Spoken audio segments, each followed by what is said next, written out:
All right, so now what we're going to do is I'm not going to go into great detail on the 1, 2, and 3. I figure if we just do number 4, that's adequate enough for what we're doing. We're determining what our cylinder bore size is, and so we've changed back to a number 25 split ball head on our dial bore indicator. And so we'll just come in here and we'll look at it, and so our little dial is reading 1.5, so it's going 1, and then we look over here, and to the right we have 3 and 7. Okay. Now we're going to have a little bit of variable on this, so I'm going to go to the bottom and we're going to see what it has to say. And it's saying 1, 3. I can definitely feel there's a little. So it's got a 1, 3, and 8. Okay, so we got a 1, 3, and 8, 1, 3, and 7, and by that I mean 1, 3, and 7 is just giving us an indication. It's not a measurement. Okay, so we're going to have variables on this. So we're going to start off with the loosest fit in here. So that was 1, 3, and 7. So we'll take our micrometer and we'll zero it out. So now what I'm going to do is I've zeroed out my micrometer just to make sure, keep us all honest. And then we come back in and we're going to very carefully use our micrometer to go on the ball and compress the split ball and take it down to 1, 3, and 7, 8. And 7 or thereabouts. You gotta back it off. It takes a little bit of practice to do this because this is kind of touchy. But you just need to get in the neighborhood is all really. So yeah, we're gonna go with 982. If you look at the dial, we're going a little tight. That's okay. Okay, so we're going to about 3 and 9. So that's all right. We're just gonna go with 982. Okay. So we go over here and we scribble in our notes.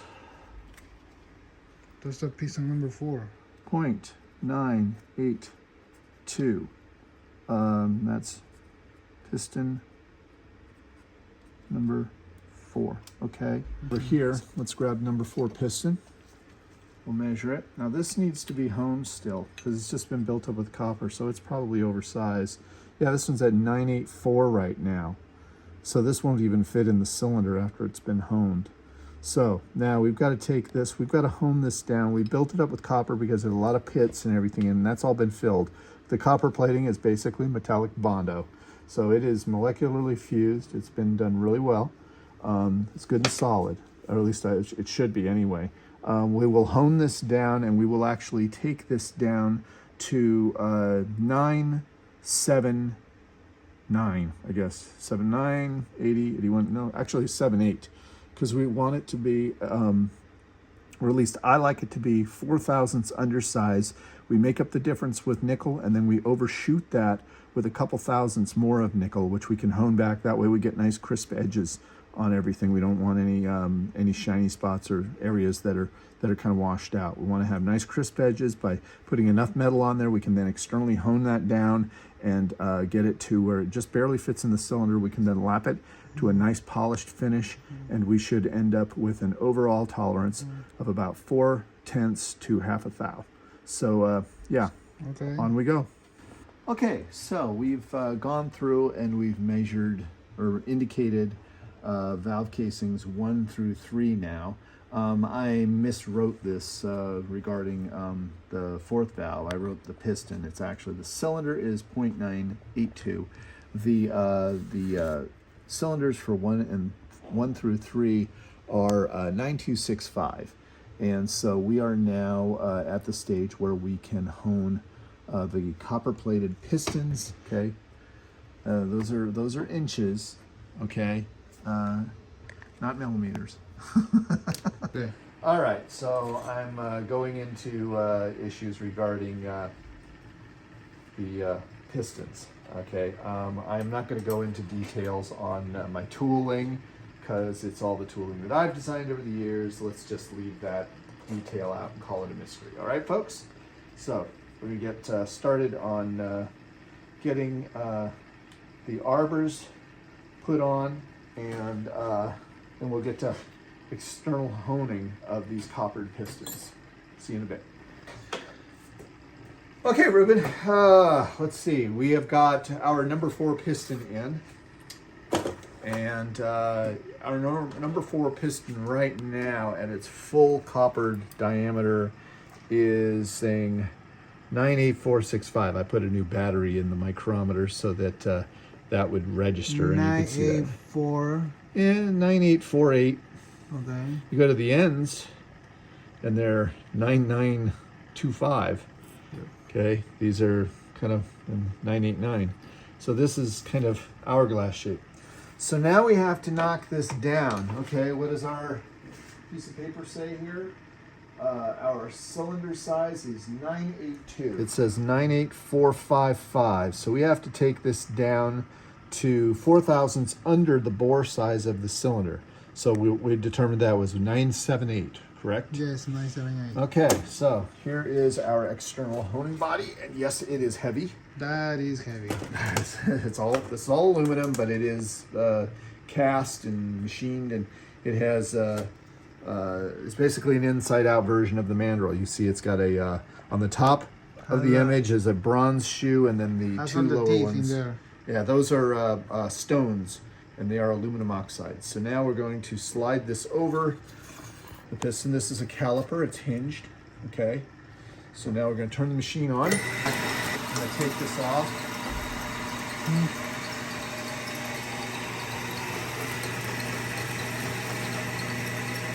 Okay, now I'm going to get a piece of towel.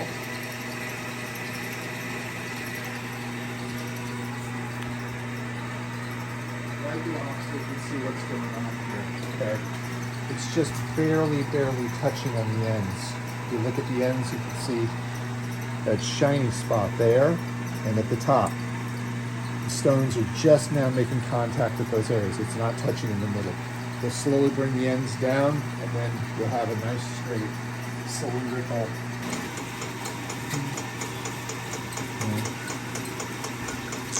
By the way, how old is this honing machine?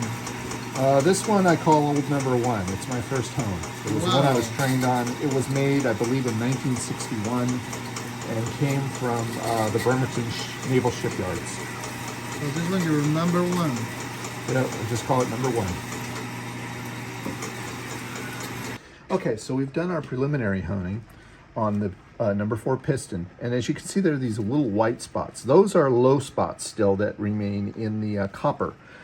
Because like I'd mentioned before, these were very badly pitted and looked like old nickel-silver corn cobs. They have all been filled in with a very thick layer of copper that was electroplated on several hours. I think it was about 6.5 hours of copper. So it's quite a bit. Anyway, now that we've honed it down to a certain level to where we start getting a nice uniform finish, we have a few defects, but that's okay. So now we're going to measure it. We're at 984. Okay. 984.3. 2.5. Okay, then we measure in the middle. And 98385. Okay, so we're taking this down now to 978. So you just kind of, when you're doing this, you know, you're going to be doing a lot of work with a micrometer. It's imperative. One of the things about honing valves is that's hard to develop is restraint.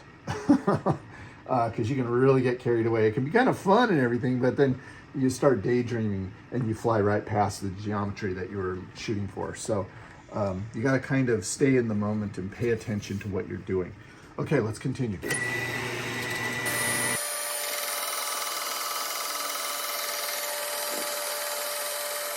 Come back in. Turn this off. So we come back at it. Yeah. So we're at 983. 929, so yeah, 983 right there. 983. Okay. Check the middle, 983.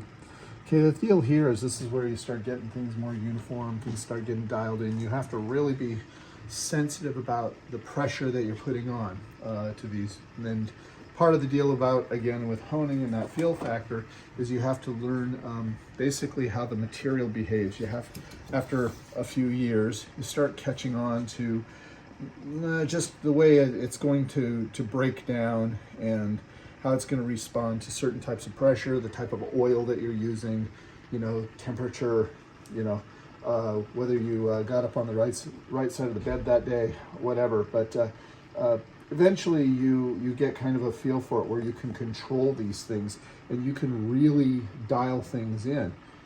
Sometimes we get lucky. I like to attribute it to luck more than skill. But anyway, that's for another story. Let's go.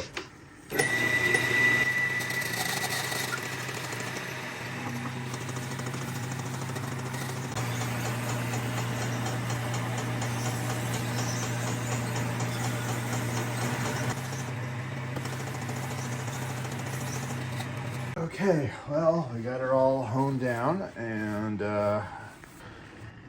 squeeze it a little tight. A little, just a hair over 978. Yeah, so easy to over tight these, but yeah, we're now in the neighborhood that we want to be. So our piston, our number 4 piston, has been sized.